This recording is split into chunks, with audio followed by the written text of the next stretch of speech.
Welcome to the World of Eora, a news and lore podcast about the Pillars of Eternity games, as well as Obsidian Entertainment's upcoming release, Avowed.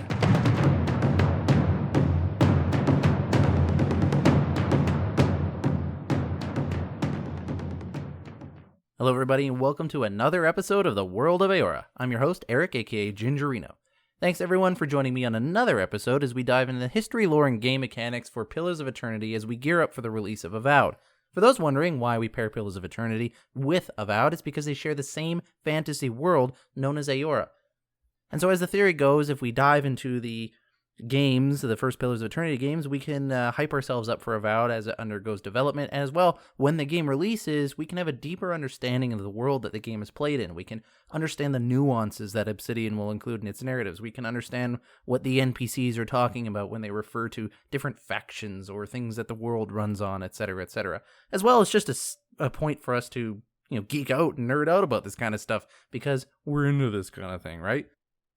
Today we're going to be talking about one of the gods in Eora. As a bit of background for you to understand what it is we're talking about, in fantasy games, quite often you'll see a pantheon of deities that exist in the background of the world, or as part of the lore, or the metaphysics, what have you. Any fantasy game you have will very often have gods to be dealt with, whether directly or indirectly. And Eora is no different for Pillars of Eternity and Avowed. There are gods present in the world. In the time of Pillars of Eternity, there are 11 gods to contend with. And I'm not going to list them all here, but there are 11 of them. One of which is the god we're going to be talking about today. And in Avowed, it seems we'll also be dealing with those gods as well, especially since we can see one of the symbols in the reveal trailer released a few years ago now, or I guess a couple of years ago at this point.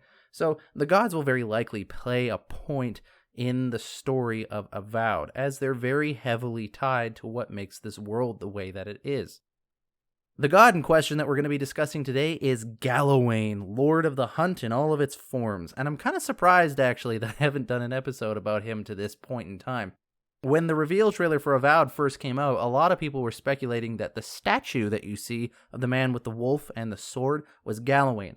I argue that it's not Galawain. I don't think it matches the imagery and the description that we know his visage to look like, if he could have one. But that doesn't necessarily mean it's not. I'm still on team the statue is not Galawain, but still, regardless, I'm surprised I haven't done an episode on him yet, simply because of that. It was a hot topic for a little bit there.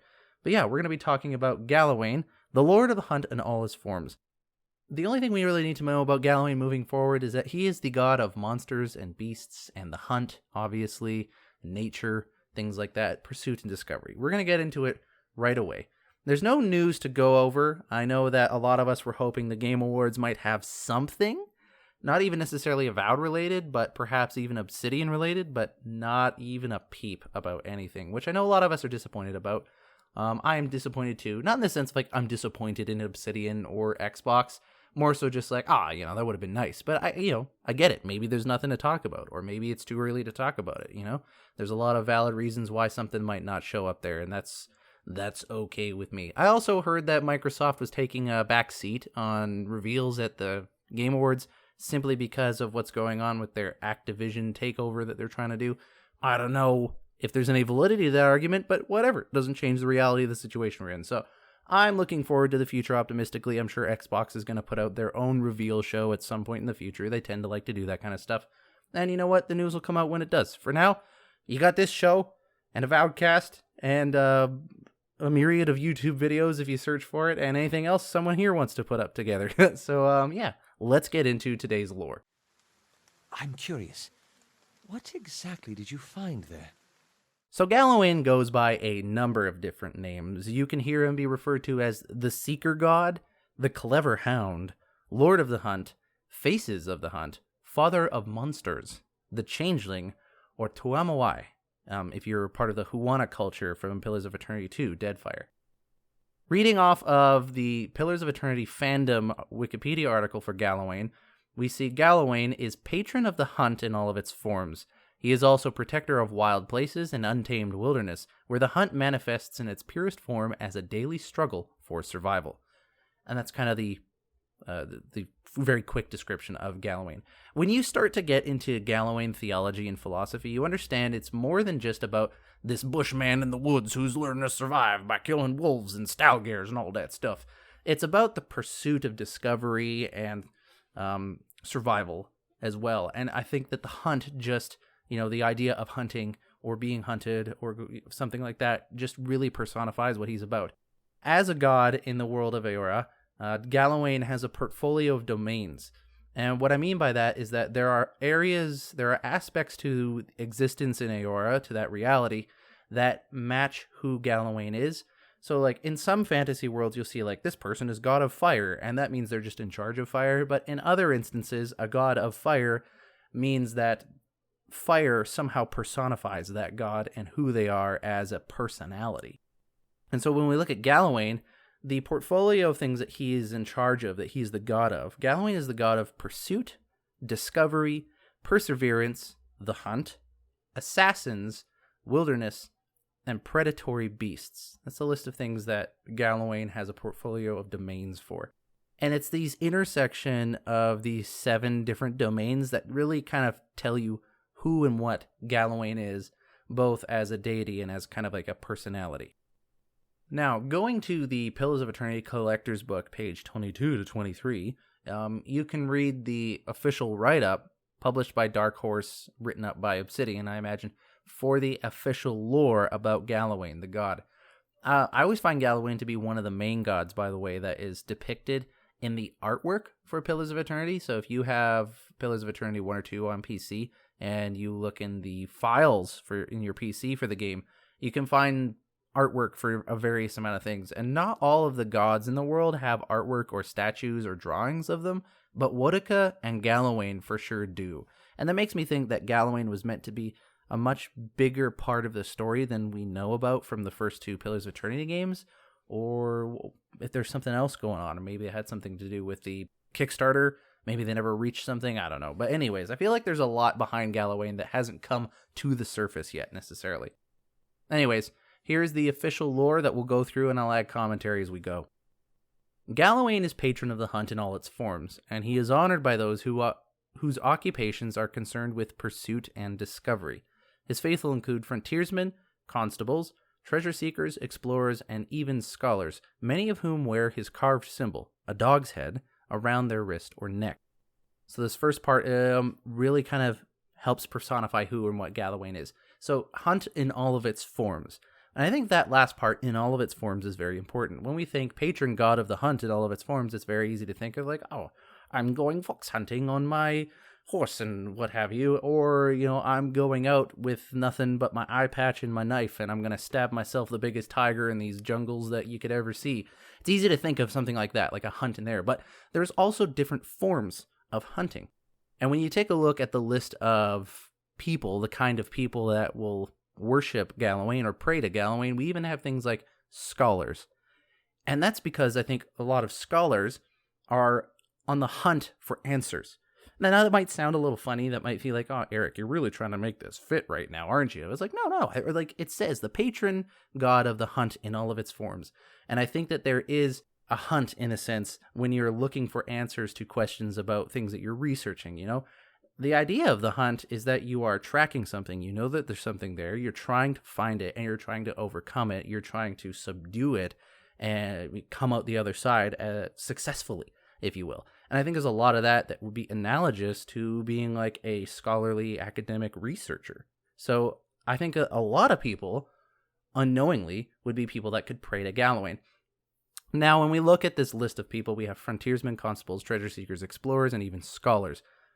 Like in many polytheistic cultures, which I don't know if Obsidian took cues from this or not, you might pray to more than one god. So if you look at the history of our real Earth world that have polytheistic cultures, not all of them obviously, but a lot of them have, where you were an individual, depending on your job, would determine what god you prayed to.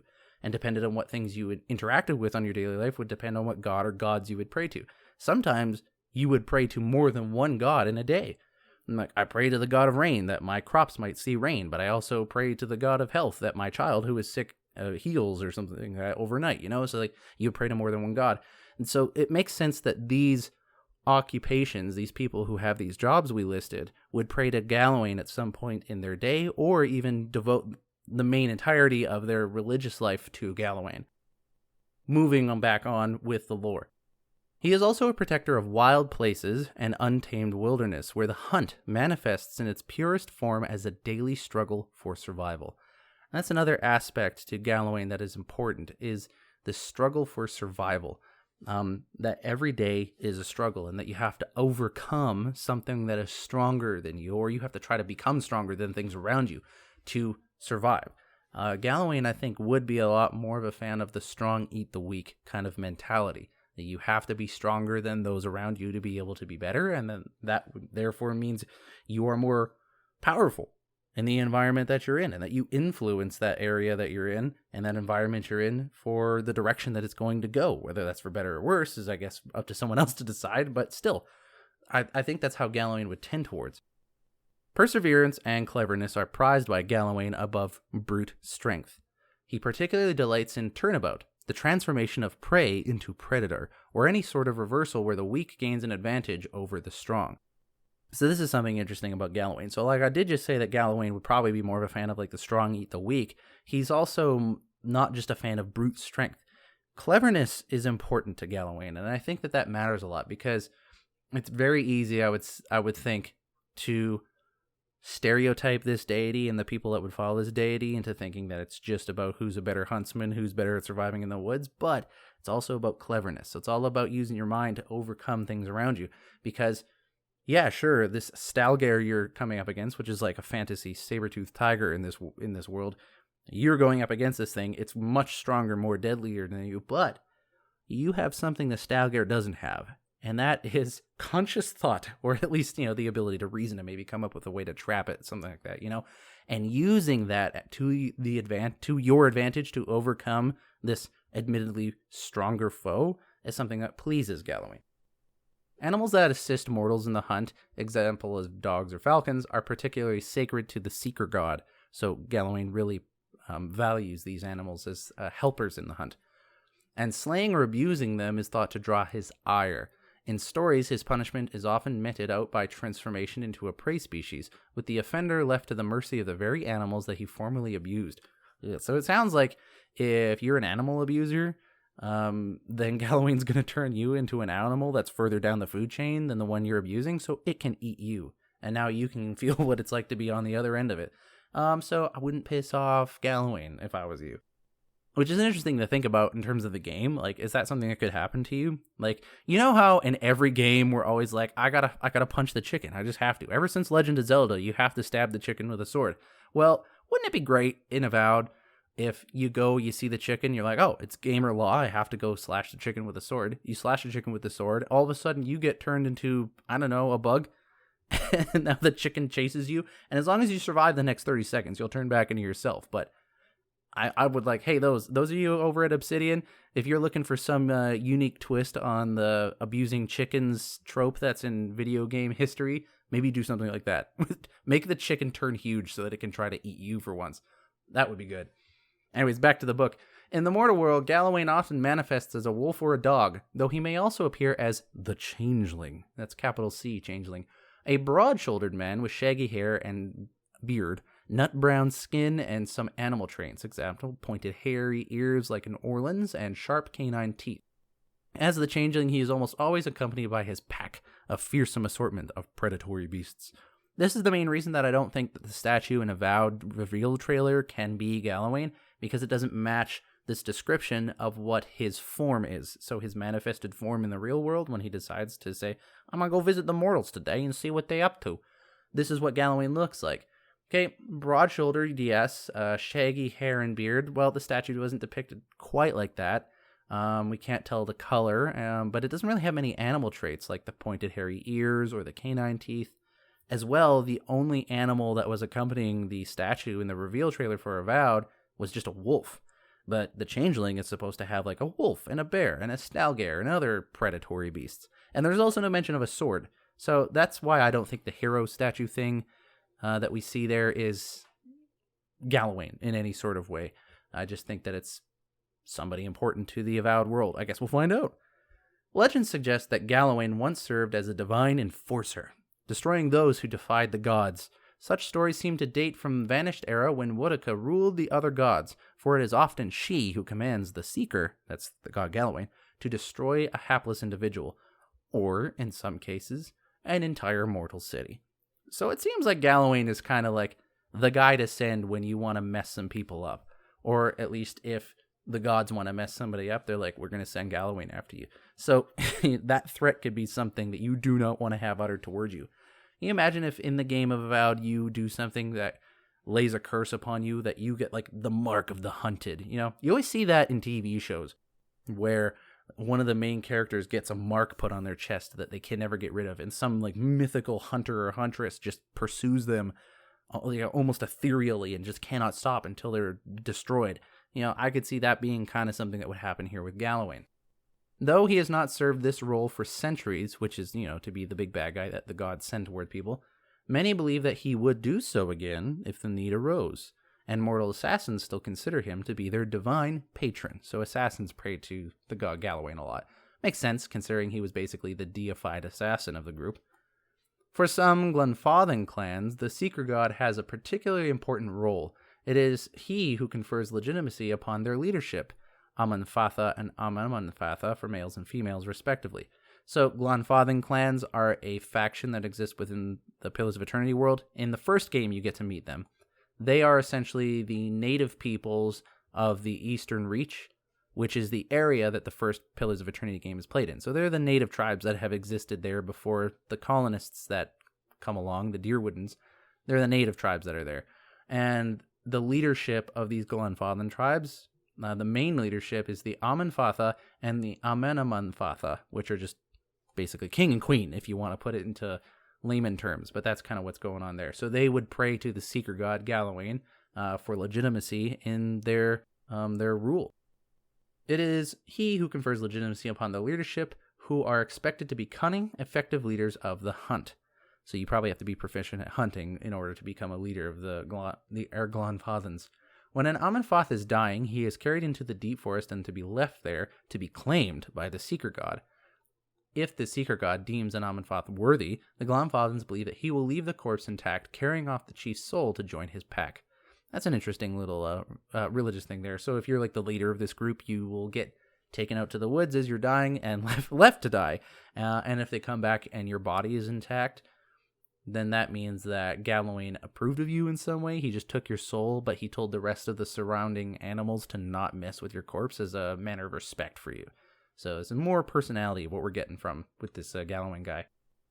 If you're not worthy, the Seeker's hounds will tear apart the chief's body, and his soul will be forced to find its own way to the afterlife. In such cases, that chief's name is struck from the oral records of the clan, and he is quickly forgotten. Wow. So who knows how many people in the history of this culture have been forgotten or stricken from historical records that we could never learn about because, you know, some animals happened upon them and Galawain didn't stop them from tearing them apart. A similar tradition has arisen among devotees of Galawain in other cultures. Frontiersmen who have followed the Seeker for most of their lives and who have proven themselves worthy hunters will often wander into the woods when they feel death approaching, hoping that their souls will be accepted by their divine patron. Explorers have reported finding the desiccated corpses of woodsmen that have apparently lain in the wilderness for weeks or months yet remained untouched by animals, letting some credence to these beliefs. So it seems that if you're someone who is deeply connected to Galawain, there's this instinct at the end of your life to just walk into the woods, sit down and die, and for some reason the animals don't come and eat you. I guess it's a thing with Galawain. He's got some respect for you. He's like, man, you're going to die an honorable death, and we're going to leave your body where it is, and my creatures of the woods will not devour you. So, that's his own personal thing, I guess. Souls that are accepted by the Seeker are thought to join his pack of predatory beasts. Those who are particularly favored may be chosen as the first in a new species. In his role as father of monsters, the Seeker has continually fashioned new races of predatory creatures that dwell in a deep wilderness. When I read about this, I often get,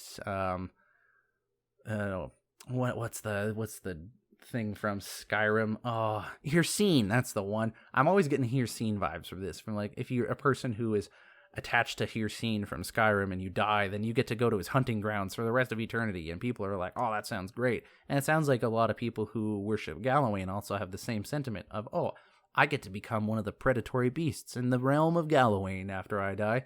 Or, if I'm super lucky, I become a new race of predatory creature in the world. Which is pretty interesting. You imagine how badass you have to be in order to become a new predatory species? I wonder what the Stalgare used to be. These creatures are always clever hunters, each more dangerous than the last, and their characteristics are inspired by the mortal follower who is selected as the first of their kind.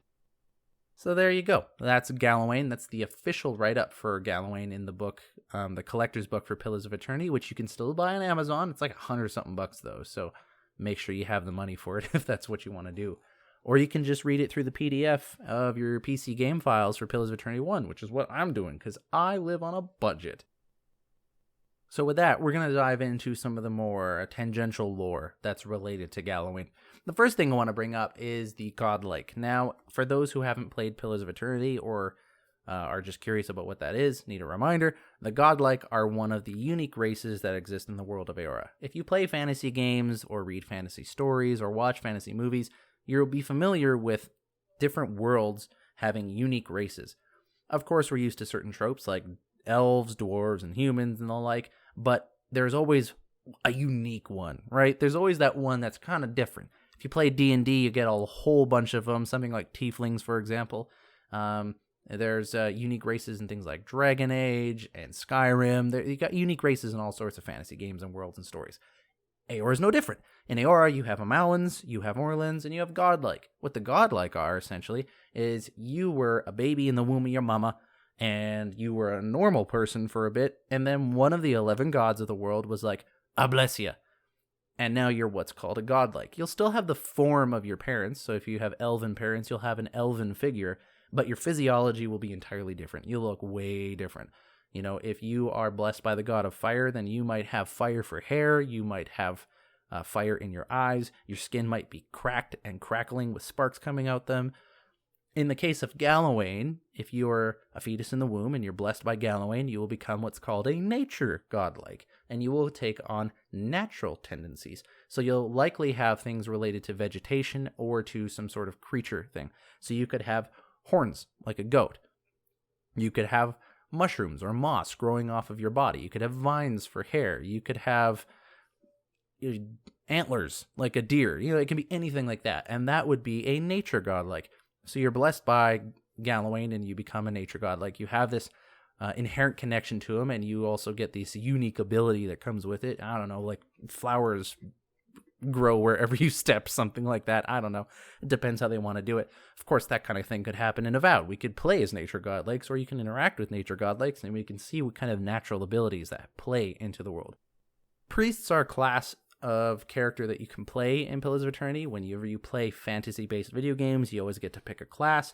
You know, you can be things like a fighter, you can be a cleric, you can be a paladin or a ranger, etc., etc.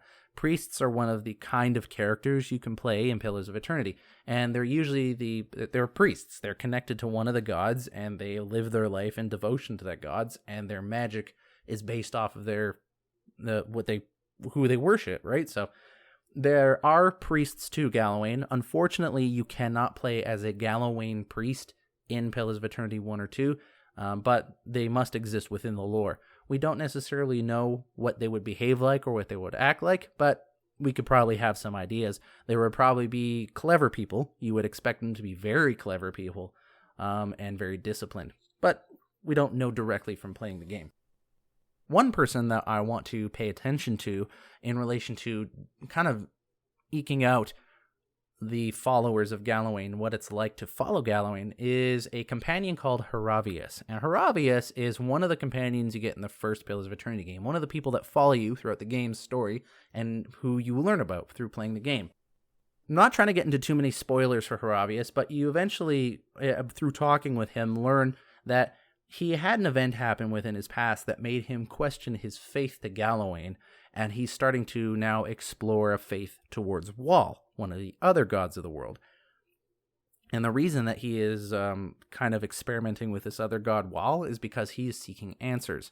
And there's kind of this interplay going on here where you're trying to lean in one direction or the other of like, no, Haravius, you should stick with your original faith, Galawain, and here are the theological reasons why. I was like, oh no, you should go with Wal, and here are the theological reasons why. Because both gods deal with answering questions. Both gods deal with seeking truth. Well, sort of. We'll get into Wal on another episode if I can ever organize all the information. But there's different ways, right? While Wal is about secrets and revelations and mysteries, and you'd want to pray to the god Wal about revealing things that are unknown, Galawain is also about the revealing of mysteries in the sense of pursuing truth and pursuing the answers to questions. And so you can push Haravius one way or another depending on how you roleplay your character. I always think it's an interesting side quest and companion quest to wrestle with because it really forces you to ask the question of, if you're into the lore of this world, it really forces you to ask, okay, like, who is it that Haravius should be praying to? Should he be praying to Galawain? Should he be seeking the answer for his troubles that he has by leaning towards Galawain because he is seeking an answer, and that is like a hunt in some form? Or should he be praying to this other god Wal, who's about the revelation of things unknown? And it's an interesting thing to engage with. And another interesting Galawain moral quandary comes from a quest that you can have near the end of the first Pillars of Eternity game, a quest called The Old Queen and the New King. Now, I'm not going to get too much into spoilers for it, but long story short, you, the player character, you go into this location trying to resolve something, and here's the thing that needs a resolution.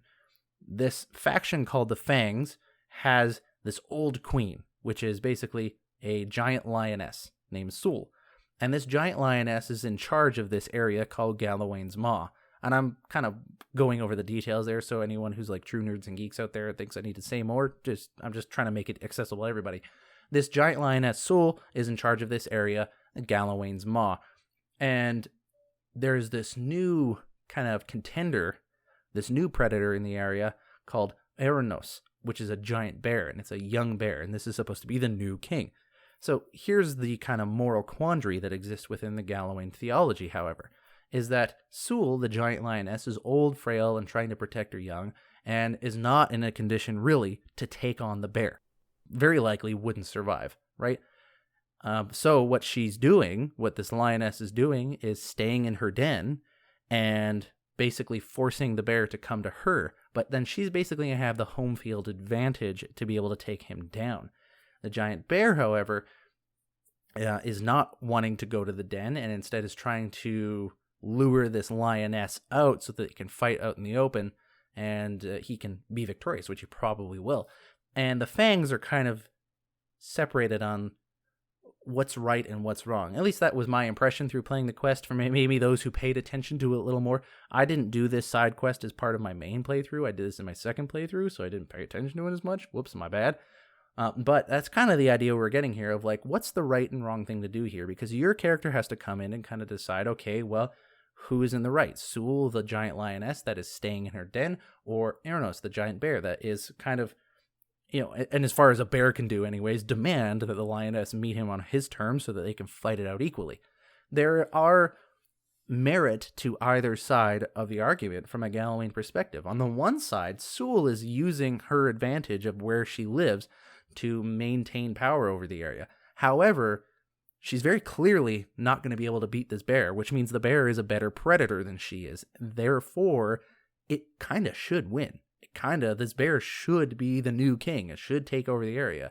Because eventually she's going to die anyways, and something's going to have to be the big predator in this area, right? So who's on the right and who's on the wrong? That's what the Fangs are trying to think of. Like, oh, I'm pro Sul. Oh no, I'm pro Eranos. And there's kind of a divide between the Fangs.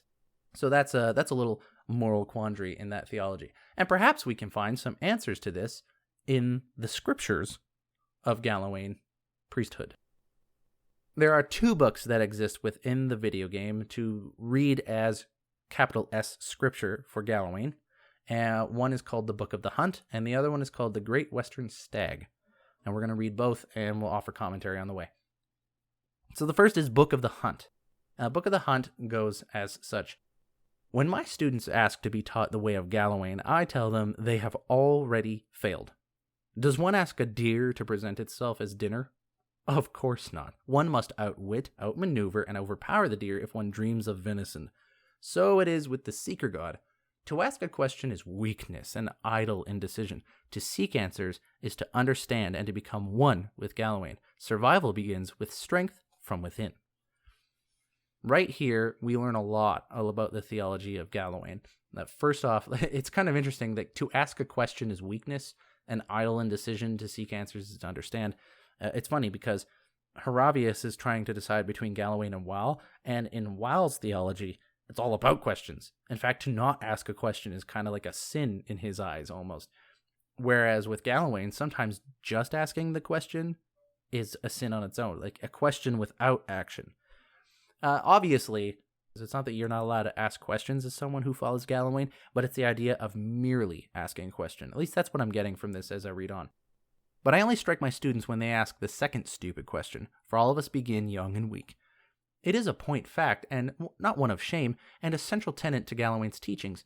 Perseverance and cleverness are prized by Galawain above brute force, a fact my young pups often forget.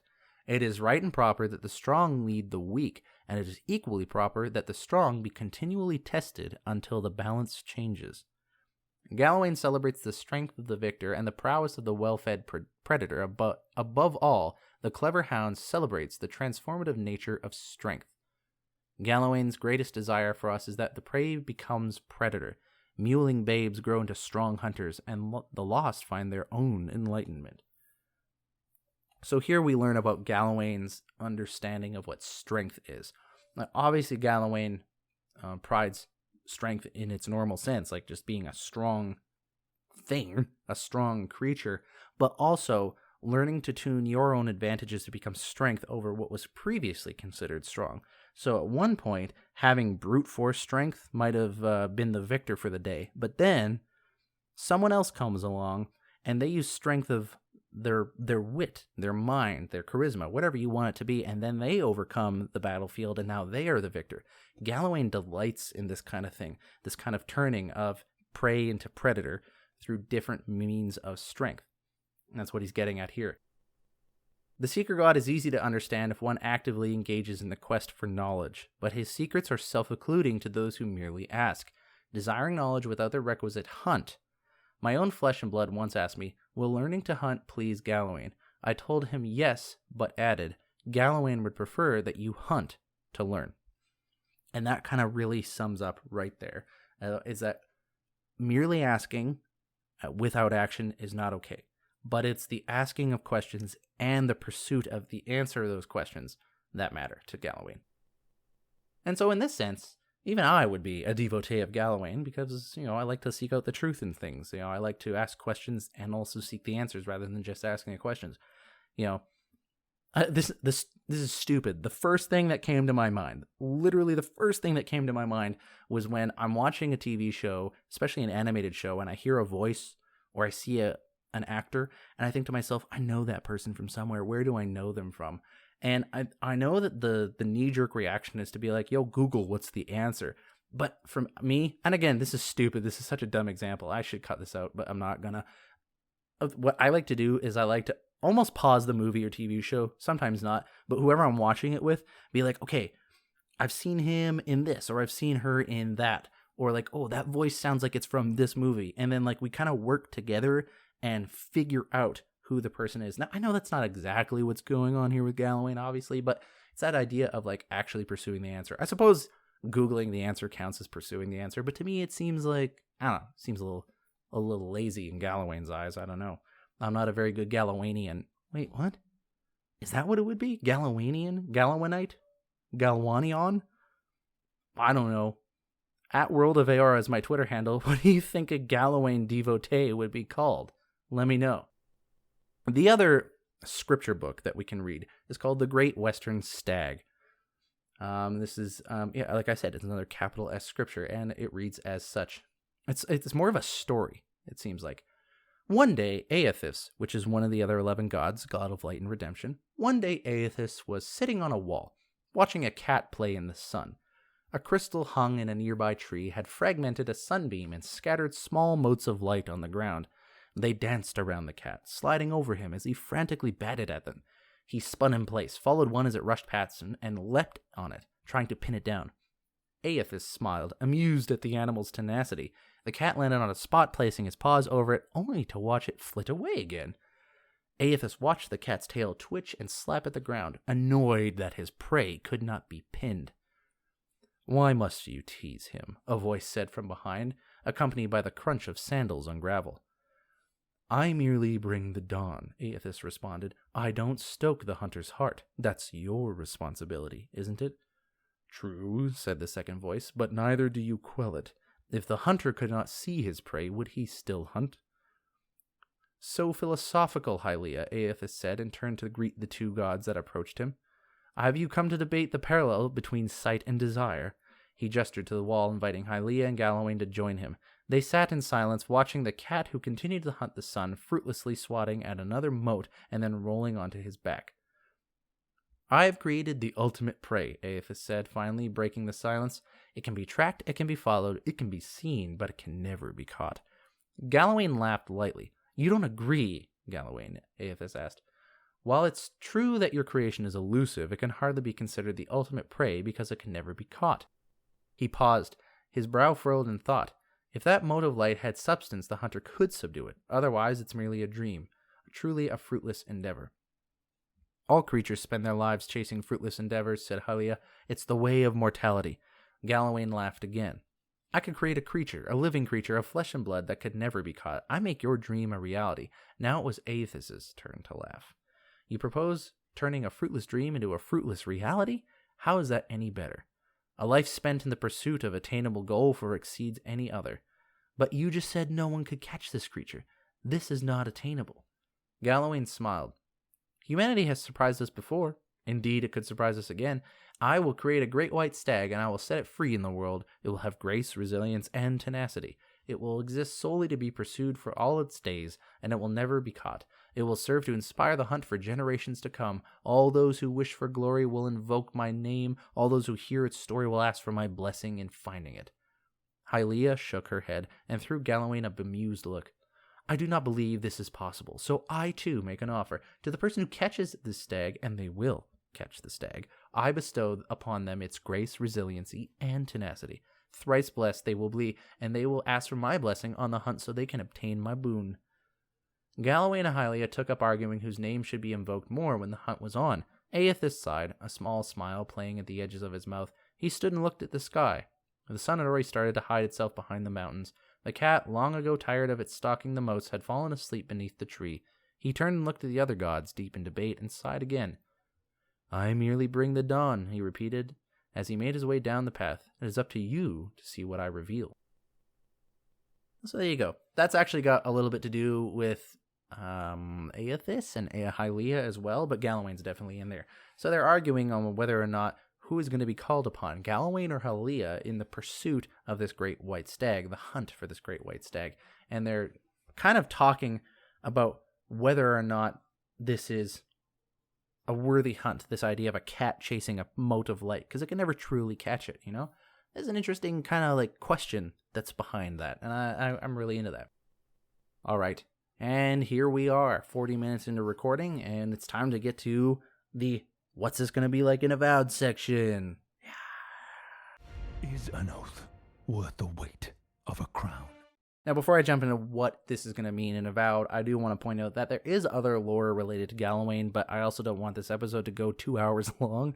There are things we can talk about regarding specific people that have prayed to Galawain and what they got as a result. There's someone called Saint Umaku who has a war bow tied to him, and he becomes kind of a guardian of an area because Galawain blessed him to be, and he's in charge of monitoring predators and prey and maintaining balance in the area. And it just shows more of what we've already discussed about Galawain. As well, there is a piece of light armor from the first Pillars of Eternity game where Galawain has a proposal by a hunter to see who can best him in a hunting contest and that kind of thing. And that just more talks about like how a hunter can be clever in overcoming the hunt, really, and how Galawain would reward for someone for that. All of this is stuff that we've already discussed, and so I'm not going to get into that stuff in further detail because we've already talked about it. But I do want to ask, what does this look like for Avowed? Well, in relation to what I just talked about, one of the things that could be in Avowed is that Galawain would be a great source for I wouldn't say radiant quests, but kind of like challenges, right? So if it comes to combat challenges or hunting challenges in the game, if something like that exists, then Galawain would be a deity to lean into. Perhaps our characters would go to some temple in the middle of the woods, pray to Galawain. Galawain would be like, yo, dude, if you like go and hunt down this mega crocodile, I'll give you the newest Fortnite skin or something. Obviously, Galawain doesn't talk like that. But anyways, point being that that would be an interesting kind of Radiant quest setup. It would be something for you to challenge the skills you already have, and perhaps there are ways of getting really high tier weapons and armor. Who knows, right? So that's something that could be involved in Avowed. Obviously, if we can play a priest in Avowed, perhaps we can play a Galawain priest, or we can play a priest that allies with Galawain. We might be able to be a nature godlike, that is someone who is blessed by Galawain. We could also speak directly to the god Galawain. And outside of our own player character, the other characters in the world could be doing stuff like this. So there could be other godlike or priests that are related to Galawain that we interact with. And we have to understand the theology of who Galawain is in order to help people navigate side quests or their own companion quests even, to figure out the answers to stuff. Just like with Horavius from the first Pillars of Eternity game, maybe one of the companions we have is having a faith crisis related to Galawain, and we need to know the theology enough to help direct them in a way to go. There's all sorts of things that could be involved with Galawain. The chicken thing that I already brought up, which I really hope is actually in Avowed. That'd be great, because it's going to happen.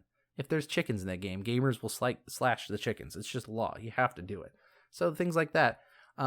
Obviously, if you played Pillars of Eternity 2, Deadfire, the Seeker Slayer Survivor DLC is very much tied to Galawain. There's so much going on there. And perhaps we'll do lore DLC down the road so we can talk a little bit more about it. But perhaps there could be something like that with Galawain. So I already talked about hunting challenges, but perhaps there's just like combat arena challenges and things like that.